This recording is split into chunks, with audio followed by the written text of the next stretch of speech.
Ayanokoji is currently on a cruise ship, where he sits down next to Ibuki just as Mashima-sensei begins explaining the special exam. Each group must work together to survive on the uninhabited island for 2 weeks, though only one person needs to last all 14 days for the group to finish. The bottom 5 groups, however, will be expelled, and the rankings will be determined by a point system. While on the island, you will be given 3 to 4 destinations a day, which upon reaching will reward 1 point per person, though the first 3 groups to reach a destination will be rewarded with bonus points. The routes are mapped out in advance, will have a 2-hour time limit per destination, and you'll begin losing points if you miss 3 in a row. Hoshinomiya then brings out a watch, as Mashima-sensei explains that it functions as a GPS, point collector, and a health monitoring system. If your health deteriorates too far, the school will have no choice but to forcefully retire you from this exam. On the island, there will also be numerous different tasks available to be completed. These can be anything from sports to academics, and will reward participants with points, supplies, and/or the ability to increase their group size. Each person will also be given a tablet containing numerous features such as a map, task list, and even a scoreboard beginning on the 4th day. Tsukishiro then takes the stage, strictly warning them not to even think about engaging in sexual activity on the island. He then explains that he's willing to tolerate a small amount of violence during the exam, even though it's against school policy. Each student will also be given 5,000 points, which they can use to purchase a wide variety of supplies, though the port on the island will be giving out free water. The last thing to take note of is that starting on the 6th day, anyone can spend a single point to temporarily reveal the location of all other students. The following morning, the exam begins, and Ayanokoji is checking his supplies as Horikita approaches. The first years were given a head start, so Ayanokoji chooses to wait and observe the third years. Kiryun strikes up a conversation with him, and we learn that she has the same destination as Ayanokoji. She even offers to travel with him, but he refuses, setting out towards the first destination alone. Passing by some friends, he reaches D7, where he has a short conversation with Nanase. The first set of tasks then appear, so he makes his way to a grip strength task to find Hoshinomiya-sensei. This event has already reached max capacity, but Hoshinomiya grabs hold of his arm, asking how he earned 100% on the math test. He avoids the question, and she then tries to talk him into switching to Class C. He refuses, Pseudo wins the task, and Ayanokoji successfully makes it to the next 2 destinations, passing by Nanase once again. The next day, he makes it to the first 3 destinations, earning bonus points for his early arrival, and he begins to grow suspicious as he meets Nanase for a 3rd time. It turns out her route for destinations just so happens to be the same as Ayanokoji, and she wants to begin traveling with Ayanokoji because her group members both wish to operate alone. Ayanokoji doesn't mind as long as she can keep up, so together they set out towards another task, finding Pseudo's group, which contains a rather depressed Ike. Pseudo doesn't like the idea of Ayanokoji traveling with Nanase, and offers to run her off if needed. This task is a 20-question multiple-choice quiz, and all 20 of them are in regards to anime. Pseudo's group secures first place again, while Ayanokoji and Nanase only receive the participation reward. They agree to meet up and camp with Pseudo tonight, and forego their next destination of I-7, in favor of tackling 2 more tasks. Later that evening at camp, Pseudo asks Ike to go fishing, but he's just not feeling up for it. Hondo attempts to flirt with Nanase, but Pseudo declares her to be bad news. She admits to being rude to Pseudo in the past, and Hondo turns his attention to Ike. They really want to know what's bothering him so much, but Nanase says they need to give Ike time. A short while later, he admits to liking Shinohara, and that it bothers him that she's in a group with Komiya. They fully support Ike, and Nanase encourages him to be upfront with his feelings. However, she also states that he needs to focus on passing this exam, or else he may never be able to see her again.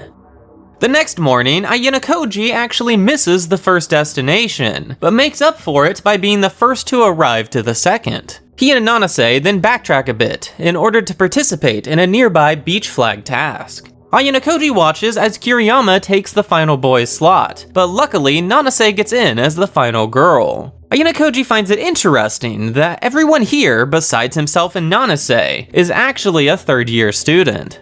Kiriyama narrowly claims victory for the boys' competition, followed by Nanase completely dominating all the third-year girls. Then after the event is over, Nagamo appears, inviting Ayanokoji to relax in the ocean with him and his friends. Ayanokoji remarks about Nagamo seeming a bit too relaxed, causing him to reply with, "I'll crush any underclassman who tries to get in the top 3. Nagamo steps away, and Asahina begins revealing what Nagamo has planned, though she's interrupted before she gets to the specifics. On their way to the next destination, they realize they're beginning to run low on food and water. She then brings up Ayanokoji's fight with Hosen, stating that his skills far exceed a normal high schooler's, and he points out that you'd have to be exceptionally skilled yourself to notice that. Now, after reaching the destination, Nanase is completely exhausted, so Ayanokoji forces her to rest as he moves to take on a task. He registers for the history test while watching Hashimoto and Kamuro barely outrun a first-year group in order to participate. Ayanokoji takes an unrivaled first with a perfect 100% score, which Hashimoto definitely takes note of. Ayanokoji then reveals he's going to tackle the chemistry test next, prompting Hashimoto to purposely go the opposite direction. After winning the chemistry task, he meets back up with Nanase to set out to their final destination in I-4. They discuss their options for obtaining drinking water, and after a while, Nanase notices they seem to have taken a wrong turn. He says it's really not an issue, just as they stumble upon Sakagami-sensei setting up a task. This just so happens to be a first-come, first-served task, and they each receive a large amount of water for being the first 2 groups to arrive. A few moments later, they reach the destination, earning a single point each, and then move upstream, miraculously bumping into Sudo's group once again. Ike seems to be putting in more effort than the days prior, and he even reveals a bucket of fresh fish, which he caught earlier today. Then as they're preparing dinner, another group arrives, which just so happens to contain Kei Karuizawa. Ayanokoji and Kei sneak off together and begin discussing the exam thus far. She hasn't noticed anything suspicious outside of her boyfriend traveling around with a cute underclassman. He explains his only reason for this is to pass the exam, and Kei believes him but can't help but to feel jealous. So to alleviate her worries, Ayanokoji gives her a short but firm kiss before saying, "Just trust in me." Nanase and Ayanokoji wake up early to the sound of an emergency alert from someone's watch, ringing out from deep in the forest. They recruit Sudo's group and carefully make their way, eventually stumbling upon Komiya and Kinoshita, who are both unconscious. Ayanokoji finds an unknown set of footprints, and he feels as though someone is watching him. Ike begins desperately calling out for Shinohara, as Komiya groans awake, frantically looking for her himself. He then explains how he and Kinoshita were waiting for Shinohara to use the restroom, when he suddenly felt a strong pain to his leg, followed by him falling off the cliff. Ike begins running towards the slope in a panic, so Ayanokoji catches up, forcing him to calm down. He then guides Ike up the cliff, where Ike punches the ground in frustration, crying out for Shinohara once again. She runs out of a bush, immediately bawling into Ike's chest, claiming to have saw someone push Komiya and Kinoshita over the edge. Now, after Ayanokoji left, Nanase noticed the unknown presence watching them. She sprints after this person, but winds up tripping and falling to the ground, though she did get just close enough to recognize who it was. Everyone makes it back to the incident to find a group of first years, which Shinohara remembers passing the night before. 5 faculty members then arrive, including Sakagami-sensei, who demands an explanation. Ike explains the situation, prompting Sakagami to ask for the identity of the assailant. However, it was too dark for Shinohara to see their face. Chabashira reveals the GPS logs didn't find anyone else in the area, so they must report the situation as a mere accident. This means Shinohara must carry the heavy burden and fate of her entire group, all by her lonesome. Komiya then tells Ike to look after Shinohara, and Ayanokoji asks Chabashira to investigate something for him. It's then that Shinohara begins to somberly walk away, brushing off all of Ike's attempts to stop her. Then with some encouragement from his friends, Ike takes hold of her wrist, declaring that he will protect her. That being said though, it's extremely unlikely to find a group willing to take in Shinohara, as she comes with 2 retired members as well. Ayanokoji, however, has already come up with a plan, and simply tells Shinohara to continue gathering as many points as possible. In order to carry out this plan, Ayanokoji needs to head back to the port, and it's the following morning that our duo stumble upon Ryun and Katsuragi. Ryun makes a cheeky comment about Karuizawa, but quickly changes tone upon hearing that 2 of his classmates were forced to retire. Nanase is then asked to step away, allowing Ayanokoji to reveal his master plan to Ryun. With his classmates' expulsion on the line, Ryun immediately agrees. However, he is concerned with how the other years might retaliate. They continue to head south, stopping to take part in a tug-of-war task, where they are greeted by a very elegant student who's currently ranked in the top 4. Ayanokoji is actually planning to let Koenji win. However, as the event starts, Koenji just stands there. Ayanokoji gives the rope a strong tug, but feels as though he hit a brick wall. He pulls slightly harder before immediately going slack, allowing Koenji's counterforce to obtain victory. Though Ayanokoji is honestly unsure of who would win in a serious contest. Nanase then wins the girls' competition by default, before setting off south once again. They make it to the port just as a swimming task is about to commence. Koenji, however, snagged the final spot for the boys, though Nanase was able to enter for the girls. Ayanokoji strolls over to Sakayanagi, who offers him a place in the shade as they witness Koenji completely obliterate the competition. Ayanokoji brings up Shinohara's group, though it seems like Sakayanagi has already guessed his plan. She asks for a future favor in return, and Ayanokoji agrees but needs more time to prepare. He then acts as though he's browsing the store, allowing Mishima-sensei to reveal that Tsukashiro is definitely planning something. Nanase takes 3rd place in the swimming task, and after a short rest, they set out for the next destination.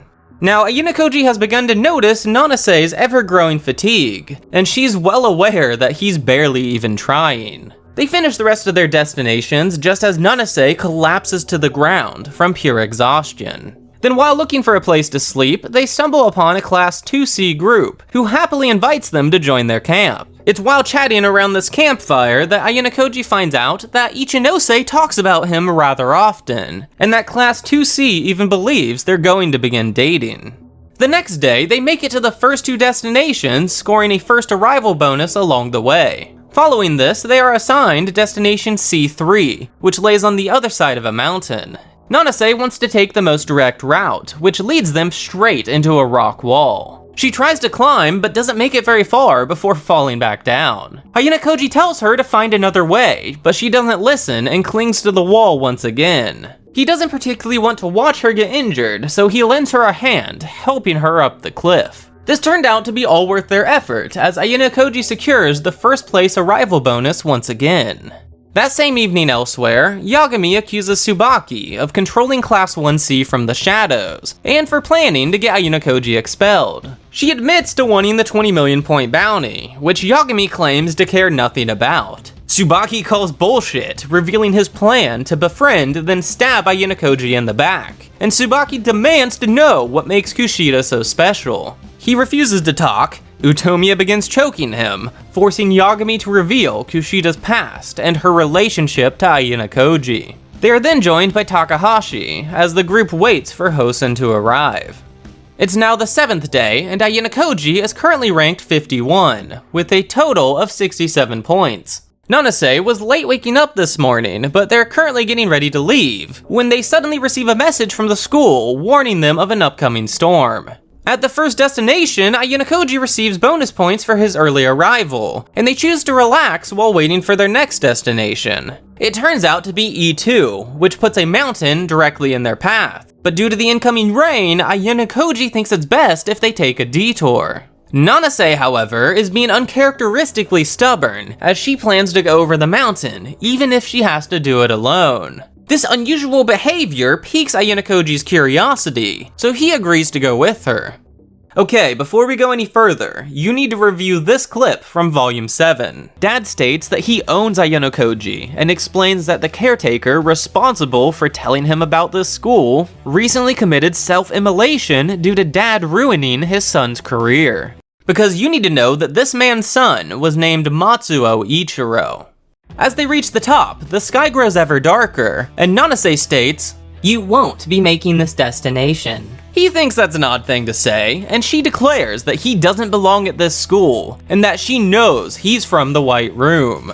Her plan is to knock him unconscious, which will result in his forced retirement from this exam, and ultimately expulsion from this school. Then if Ayanokoji chooses to fight back, Tsukishiro will just expel him for the violent behavior. Nanase rockets forward with a punch, but he nimbly dodges and counterattacks, stopping his fist mere centimeters from Nanase's face. This happens not once, but 2 more times, before Nanase unleashes a flurry of blows. Ayanokoji no longer has time to think, as he's so focused on dodging and deflecting her attacks. Then out of seemingly nowhere, her personality seems to shift, and she begins referring to herself as Matsuo Ichiro. Ayanokoji immediately recognizes this name, and Matsuo's attacks grow even more reckless. He tells her to snap out of this fake persona, because she's only created it as a way to justify her hatred and rage. Nanase latches onto his shirt, but even so, he's still able to dodge every single attack. Ayanokoji boldly declares that she'll never be able to hit him, causing her legs to buckle as she collapses to the ground. Now, moments earlier, Kushida was working with Yagami to try and record this fight. She is completely pissed that Yagami leaked her true personality to the first years, but right now, expelling Ayanokoji takes priority. Suddenly, a hand covers her mouth, preventing her from screaming, as Amasawa tells her to keep it quiet. Kushida claims to just be going for a walk, but receives a sharp slap for her lie. Kushida continues to play dumb, only to find herself on the ground after being punched in the face. Amasawa already knows about her dark personality, causing Kushida to let loose, asking why in the hell Amasawa is out here on the mountain. Amasawa explains that she's come here to save Ayanokoji, and slings a few degrading insults before walking away. Even earlier this same day, you find Ichinose making her way back to the port to get a replacement for her broken watch. Along the way, she gets lost and stumbles upon Tsukishiro talking with the Class 1D teacher. Ichinose overhears them discussing their plan to expel Ayanokoji because he's from some place known as the White Room. They're also aware that a few teachers are wary of them and have even taken precautions by altering the computer's logs. Tsukishiro snaps toward Ichinose as she instantly bolts away, though she doesn't make it very far before falling to the ground and feeling a firm hand rest on her shoulder. Ichinose explains that her watch is broke, so she's heading back to the port to get a new one, but Shiba replies with, "You will need to be disposed of." Tsukishiro cuts in, politely explaining that if she tells anyone what she heard here today, then he'll have no choice but to begin expelling her precious classmates. However, Shiba disagrees with this course of action and begins putting on a pair of gloves, though Tsukishiro tells Ichinose that she better hurry back to the port. Ayanokoji asks what all of this was about, leading Nanase to explain that her childhood best friend committed suicide, all because Ayanokoji's father ruined his life. He asks if she knows anything about the other student from the White Room, but sadly, she knows nothing. Nanase sincerely apologizes for unrightfully directing her anger toward Ayanokoji, and states that she will atone for her sins by leaving the school. Ayanokoji, however, doesn't want her to drop out, and instead recruits her as the first ally he has among the first years. They are then unexpectedly approached by... Blame the author for that ending, not me. And a big thank you to Ryan for becoming my newest patron.